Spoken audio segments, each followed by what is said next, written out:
June 21st, 8:02 p.m. We're back on the BNSF Sumas subdivision.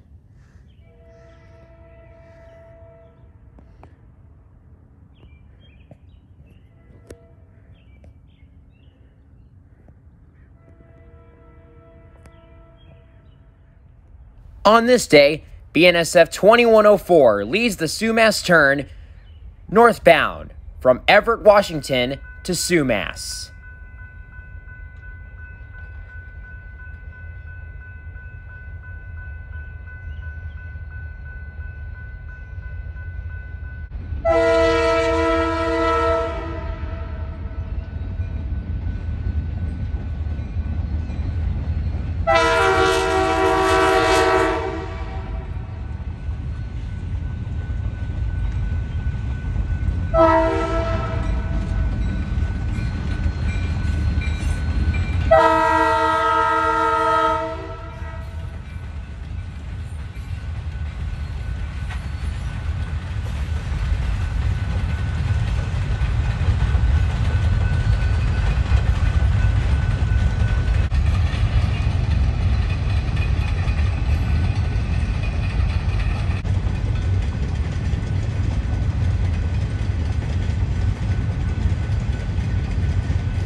We fast forward to July 8th as BNSF 2584 leads the Sumas turn northbound.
We're at the same location on July 18th at 10 p.m. as the BNSF Sumas turn heads southbound.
On July 20th, we returned to the railroad crossing near East Madison Street as an ex-Burlington Northern number 3009 leads the Sumas turn northbound.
We're back near the crossing at 10:26 p.m. to see the Sumas turn return southbound.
The next day, the next catch woke me up by surprise, as 3 Gevos lead the Sumas turn northbound.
Located just across from the crossing at East Madison Street is the Nooksack City Park, which has a playground, a nice little seating area, and there's also a little tractor you can ride on.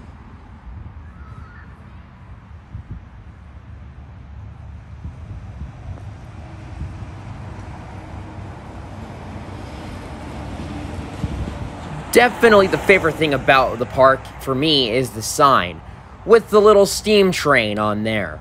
Of course, being a train enthusiast, this is definitely one of my favorite parts of the park. And then just across from the park is the CHS refinery, where the BNSF Sumas Tern drops off its load of tank cars. July 27th, we fast forward to see the Sumas Tern once again go southbound.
It's July 28th, my birthday. 10:19 a.m. In celebration, me and my mom head to Mount Vernon to watch trains on the BNSF Bellingham subdivision in Mount Vernon, Washington.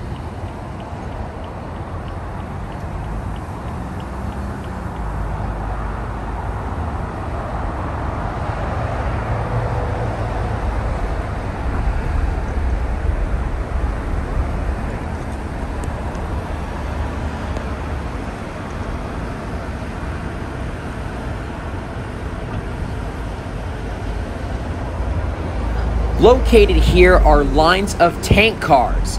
These tank cars are parked here in the siding. They are moved around by the local Mount Vernon Terminal Railway, which is a small industrial railway switching cars into place at the nearby industries.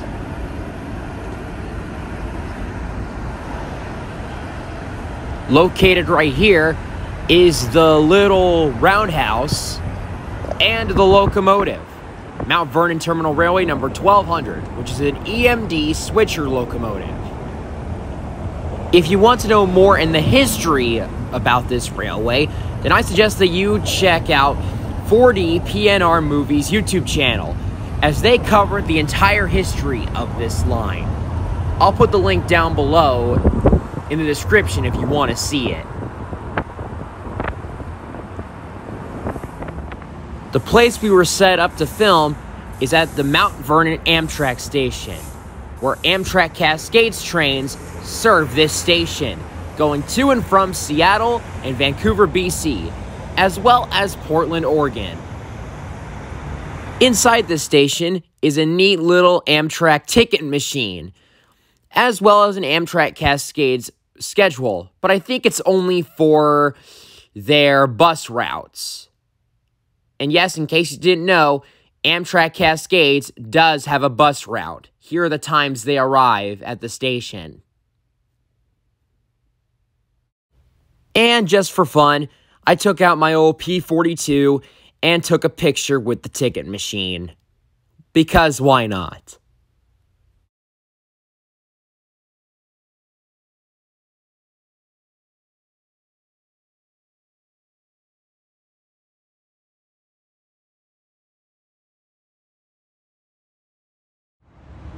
Also here, something we never seen before. A little coffee shop was opened here on June 18th last year, the Whistle Stop Coffee Shop. However, this Amtrak station wasn't the Amtrak station back in the day. There was another Amtrak station that was built a long time ago. These pictures are from October of 1975. Around the time they were used by the Great Northern, then the Burlington Northern, and then Amtrak when they were acquired in 1971. This is from August of 2001, as you can see here. When the newer station was being built, the station was acquired by the BNSF, though I don't know if this building still exists today.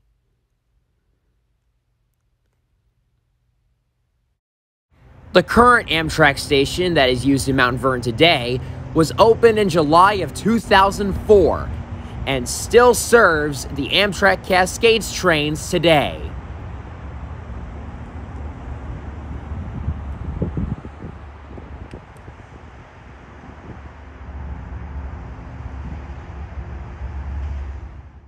And as always, going somewhere, I always bring my trains along. And as always, I make a little layout, as here's a BNSF train I set on it, with my 2 new Procore tank cars that I got that day for my birthday.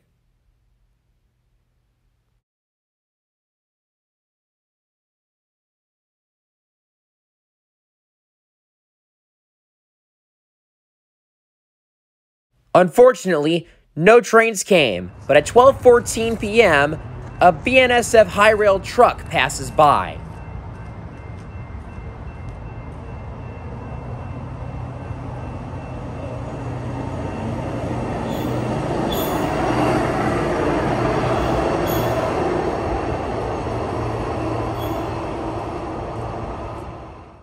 With nothing coming, there's nothing else to do besides go down to the Chuckwagon, which is the other thing that I planned for my birthday. The Chuckwagon is a Western-style restaurant with tons of Western history, with cowboys, Indians, and of course, there are 2 trains that go above the restaurant. Which, of course, again, loving trains, definitely my favorite part of the entire restaurant. And from what I remember, the food was really good. The entrance of this place looks very nice. You can see there's like an old people there on the bench. And it's got a nice Western feel to it on the outside with some barrels and some old Chuckwagon wheels. Inside the place, there are many different old railroad crossing signs, wooden figures, and also a little Great Northern sign as well. The trains weren't moving when we got in there, but soon they got the trains moving. As you can see, this one is an old Southern locomotive, which the Southern was a railroad that was on its own before merging with the Norfolk and Western to become Norfolk Southern. The other one is a Santa Fe locomotive, number 28, pulling a string of boxcars.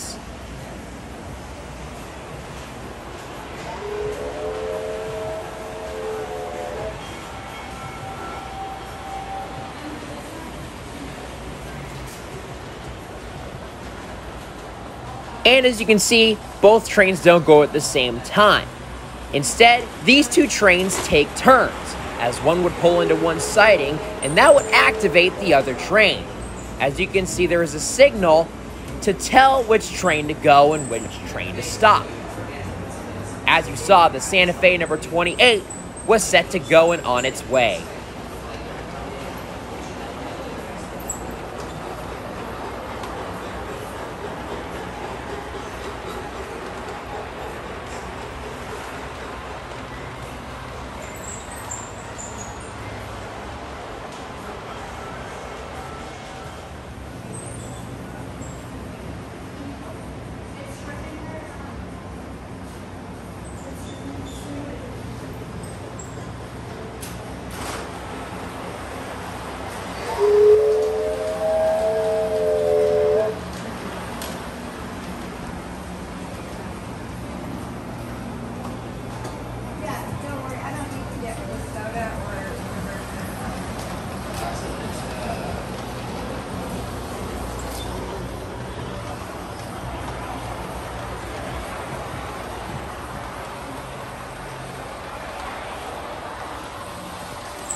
This restaurant also has a small arcade area next to this little conductor guy.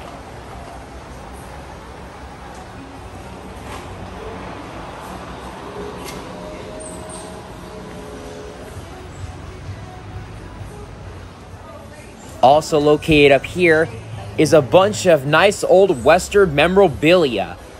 I definitely gotta say, this display is also really nice.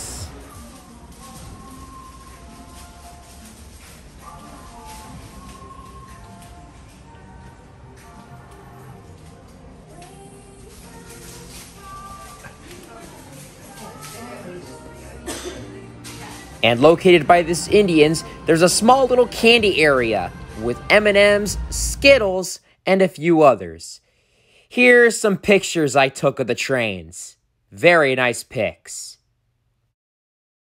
Also, here's the Great Northern sign again. Very nice. And the table that me and my mom were sitting at was a table with a nice train painting. I took a picture of it. All of a sudden, while at the table, I heard a train coming. Unfortunately, I got out there just too little too late. As an empty coal train coming from the Roberts Bank Superport and is now heading for the Signal Peak Mines en route at Montana was already passing by. Oh well.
Well, it looks like this ends our journey in Mount Vernon, but we're not done yet.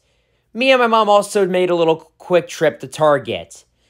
As you can see, the pictures that we took, the little Paw Patrol thing, since I'm a big fan of Paw Patrol, I took a picture of that, and the My Little Pony section, which was honestly not that great.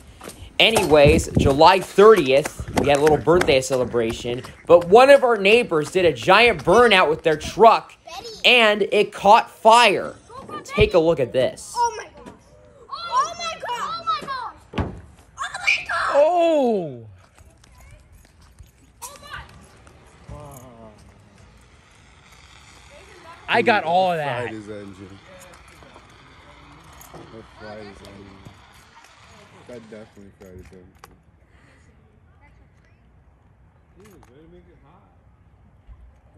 How did that happen? You're going too much velocity. I was like, that's not tire smoke, and it kept getting worse and worse. Yeah. That's why I yelled. Oh, no. Kid's birthday, just having a little fun, and that was awkward. That was really awkward. It has coolant issues, and I thought it was like coolant. Yeah, I had an injector line go or something. Well, I'm wondering if that wasn't part of the problem just now. Or did you just put new power upgrade chip? Your electronics went, man. As you can see, here are some pictures from the aftermath. You can also see the tires were also kind of shredded up and everything.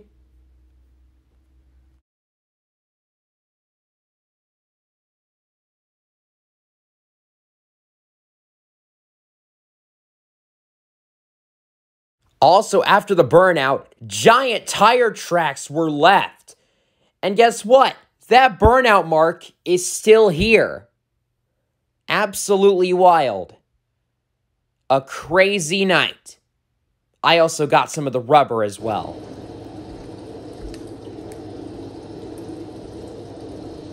Breaking the tape measure at 5,531 feet. Garbage trains like this one are common on the Seattle subdivision, heading to and from the Roosevelt landfill, east of Wishram in the Columbia River Gorge. A smoky sunset silhouettes a northbound UP staff train, making an evening run to Seattle.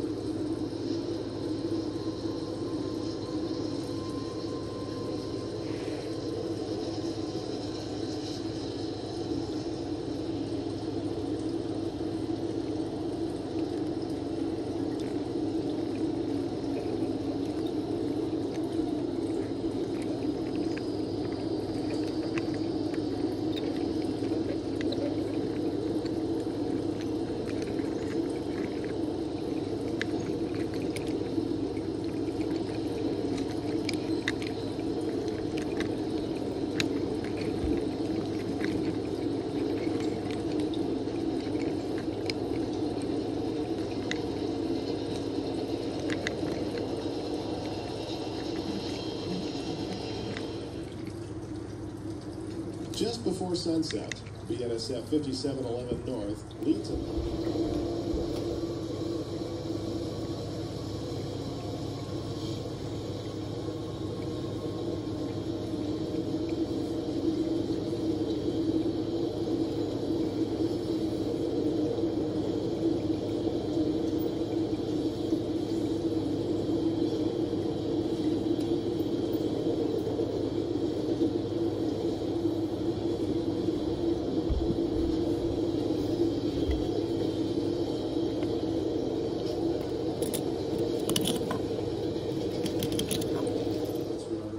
which served a Weyerhaeuser mill in Longview. Sadly, train stopped running in 2015, and now the trestle stands as a silent backdrop above the BNSF main line. A northbound coal train led by BNSF 5796 passes Rocky Point on its way to the Centralia Power Plant, around 46 miles away.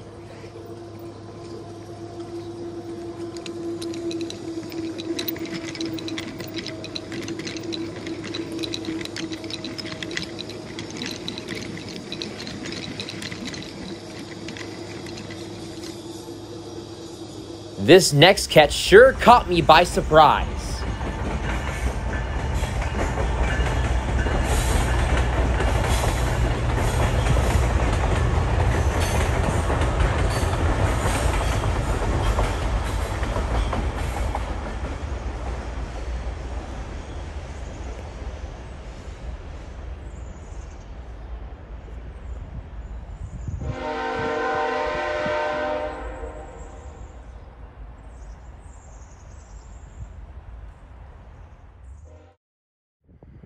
Later that night at 8:15 p.m., the Sumas turn returns northbound.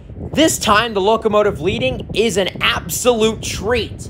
Ex-Santa Fe Yellow Bonnet number 181 is leading this train.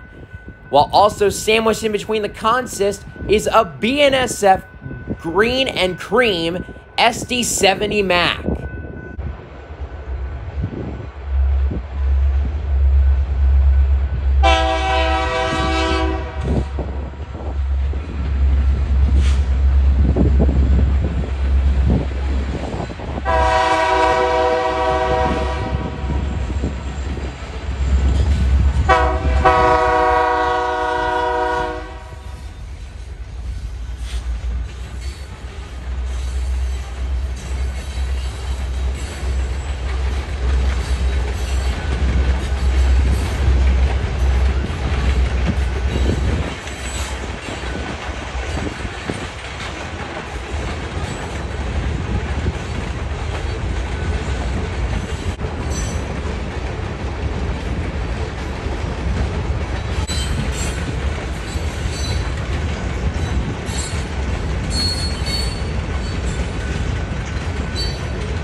However, one can still see trains emerging in our set of crossovers, which appear on the timetable as the station north corner. Amtrak 1407 and New Siemens General Amtrak Cascades Train 560 MCLs Main Street Station moving round to the over. Fast forward to August 11th, And we see Burlington Northern 3009 again, with Santa Fe 181 trailing.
Also today is Little Mason's birthday. In celebration, we are on our way to Station 49, formerly known as Miniature World, to do some mini golfing and also ride go-karts and, of course, ride the train. As you can see, this is a part of the line that runs through the area here at Station 49. And also inside the place is the go-kart track.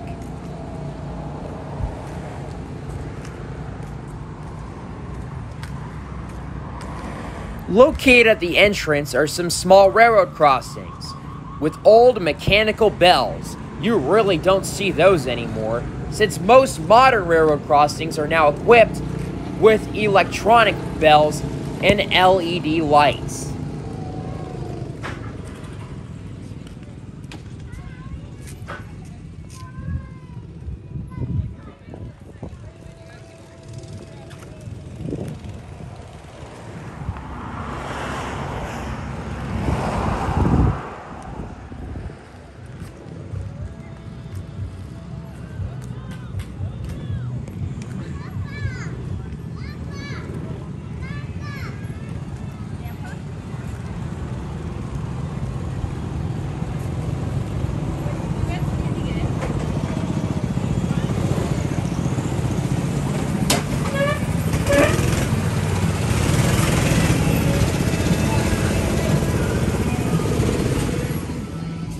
Here, we see there is a little donkey right over there, and this is where you purchase your tickets. There's also some t-shirts and snacks.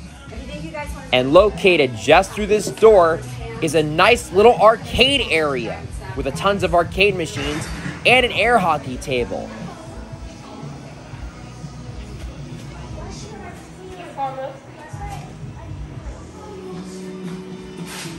Oh, there's a Paw Patrol one.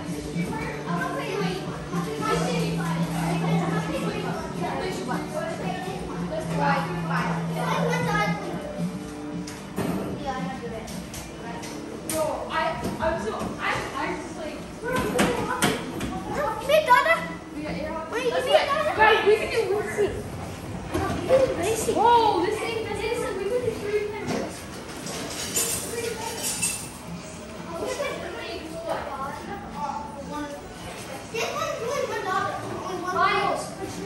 Well, these like old school ones.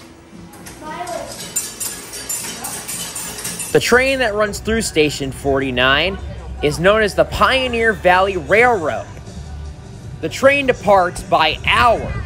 So at 1:01 p.m., here comes the train passing the mini golf course.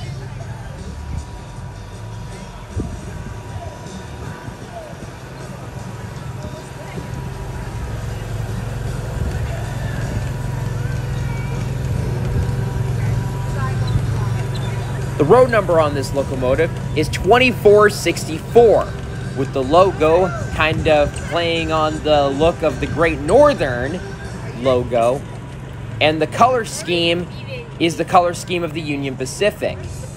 And the locomotive is kind of made in the style to kind of replicate the old EMD switcher style, which is still used in major railroad yards to this day.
Located by the mini golf course is this nice little trestle bridge, which the train crosses over.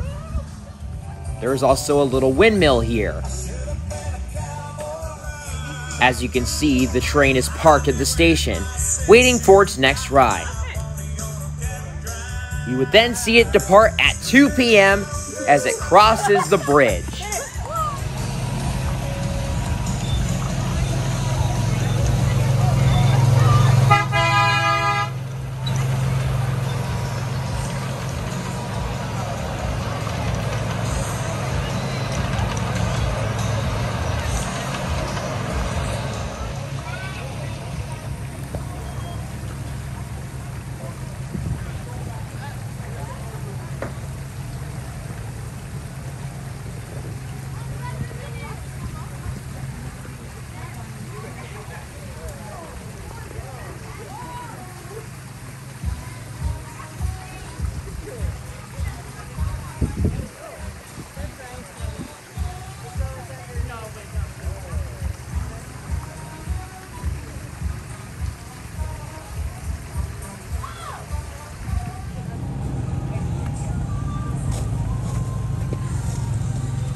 Located not too far is a small little maintenance area where the trains are worked on. Here we see another great part of this little mini golf course is this cute little water mill.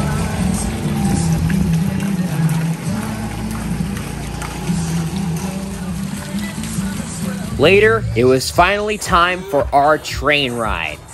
As you can see, this is the entrance. There is a nice little wooden train on display, as well as a little wooden engineer guy. Good. Right here, buddy? I'm a big fan of trains, by the way. You guys want a hood or no hood? You can sit right here.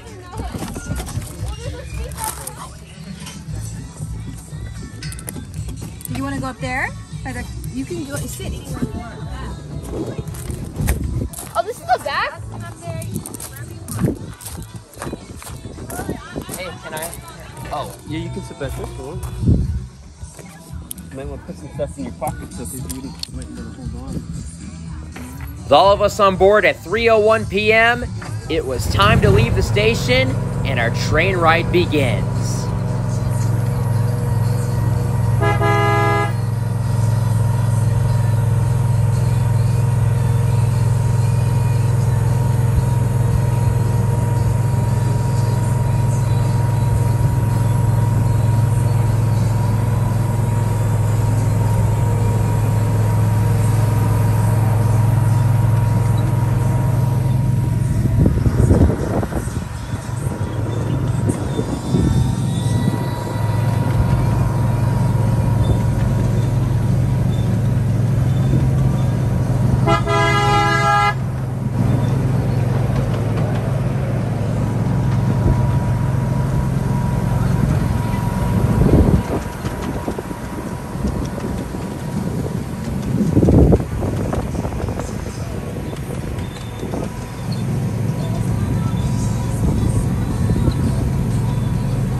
We are now heading into the engine shed, where a lot of the engines and cars are stored.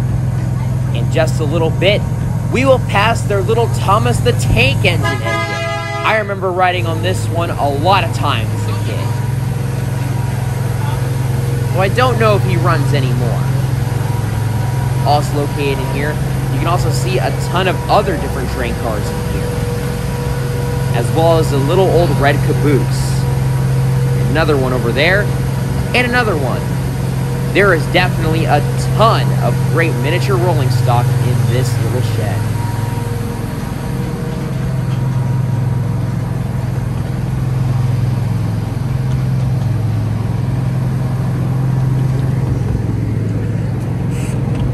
It's the Falcon.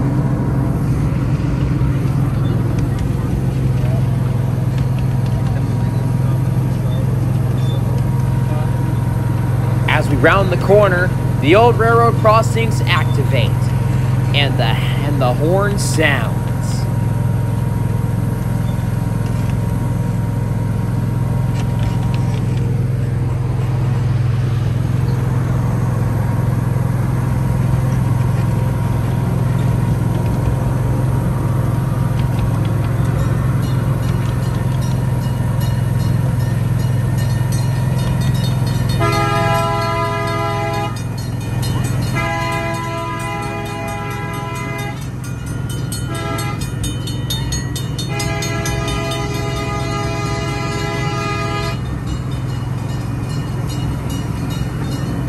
And this building, when the place was known as Miniature World, this used to be the old train station that the train's journey would begin in.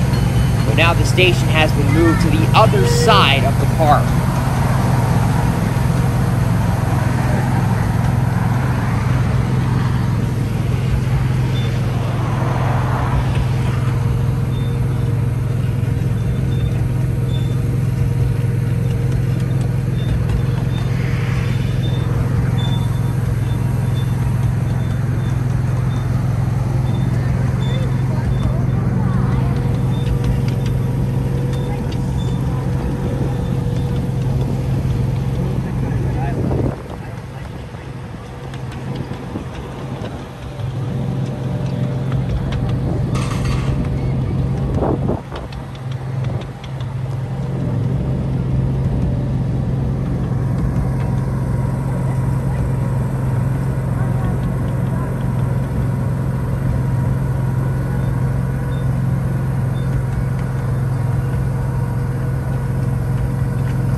after that nice little ride, we arrive back at the station. Our train ride has officially come to an end.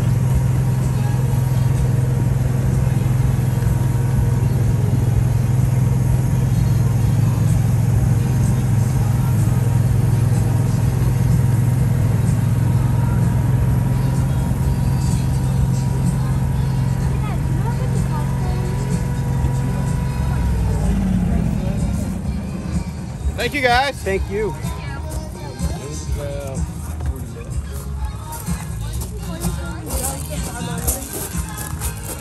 This area is also just known than more than just a train station. It is also a party area where a lot of concerts take place over the years.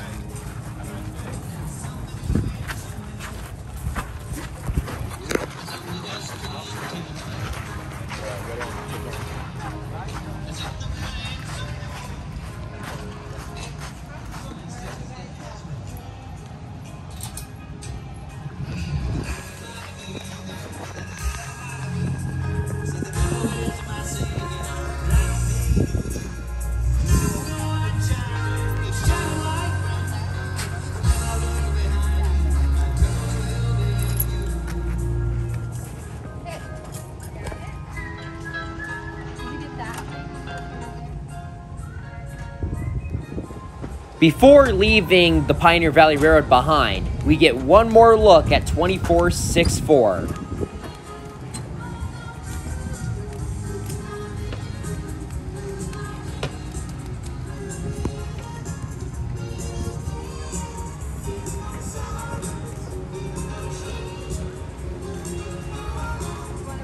However, on the way back, approaching the Birch Bay Railroad crossing, a train was already passing through.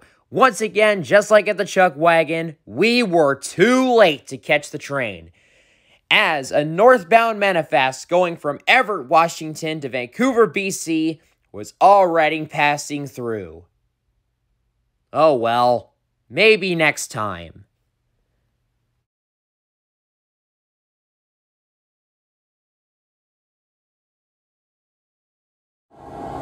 This video was taken by a local YouTuber, Lard Logo. You might remember I had one of his videos in one of my previous videos of Mason's train videos. Anyways, I wanted to show this because two locomotives were shown on the Sumas subdivision, as BNSF 277 and SD75I was leading the Sumas turn back southbound. And later tonight, we would catch it at Nooksack at East Madison Street.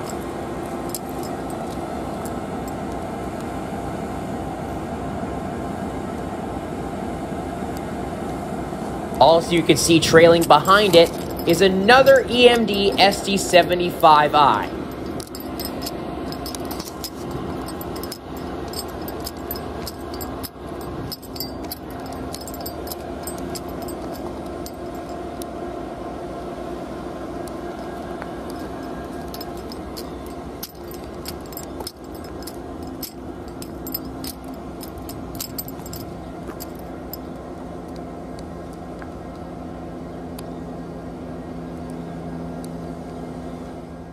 Also, this would be our final train and would bring us to the end of our train video journey. With that said, thank you for watching this episode of Mason's Train Videos. I had a lot of fun making it, and be on the lookout for more episodes coming soon. But for now, I am Mason Bruce, and as always, until next time, thanks for watching.